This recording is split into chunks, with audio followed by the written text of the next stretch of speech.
નમસ્કાર મિત્રો, હું છું સંજય ગણાત્રા અને સ્વાગત છે તમારું મારી યુટ્યુબ ચેનલ ટાઈમ ટુ ટ્રાવેલમાં।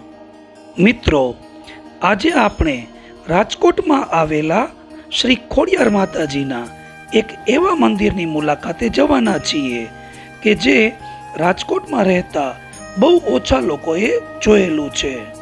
મંદિરની મુલાકાત લેતા પહેલા આ મંદિર રાજકોટમાં ક્યાં આવેલું છે તે જાણી લઈએ। શ્રી ખોડિયાર માતાજીનું આ મંદિર રાજકોટના કેસરી પુલની પાછળ આજી નદીના કિનારે આવેલું છે। રાજકોટના હોસ્પિટલ ચોકથી પારવડી ચોક તરફ જતા કેસરી પુલ જ્યાં પૂરો થાય છે ત્યાં રસ્તાની ડાબી તરફ નીચે ઉતરવાની એક સીડી આવે છે। આ સીડી ઉતરીને ડાબી તરફ જવાથી તમે મંદિરે ચાલીને પહોંચી શકો છો। જો તમે વાહન લઈને જવા ઈચ્છતા હો તો પારડી ચોકથી ભગવતીપરા જવાના રસ્તે ઓવરબ્રિજના સર્વિસ રોડ પરથી આગળ જતા ડાબી તરફ વળવાથી તમે મંદિરે પહોંચી શકો છો। આપણે શ્રી ખોડિયાર માતાજીના મંદિરે પહોંચી ગયા છીએ। મંદિરના મુખ્ય પ્રવેશ દ્વારથી અંદર આવતા જ મંદિરનું વિશાળ પટાંગણ આવે છે। અહીં પ્રવેશ કરતાની સાથે જ મનમાં એક અલૌકિક શાંતિનો અનુભવ થાય છે અને આ છે શ્રી ખોડિયાર માતાજીનું મુખ્ય મંદિર। તો ચાલો આપણે માં ખોડિયારના અદ્ભુત સ્વરૂપના દર્શન કરીએ। જય માં ખોડિયાર। અહીં ખોડિયાર માતાજીના મુખ્ય મંદિર ઉપરાંત અન્ય દેવી દેવતાઓના પણ મંદિર આવેલા છે, જેના આપણે વારાફરતી દર્શન કરીએ।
મિત્રો, ખોડિયાર માતાજીના મંદિરની મુલાકાતનો આ વિડીયો તમને કેવો લાગ્યો તે કોમેન્ટ કરીને જરૂર જણાવશો। જો તમને વિડીયો ગમ્યો હોય તો લાઈક કરજો, શેર કરજો અને મારી ચેનલ ટાઈમ ટુ ટ્રાવેલને સબસ્ક્રાઈબ કરજો। નવા વિડીયોમાં ફરી મળીશું, ત્યાં સુધી ગુડ બાય।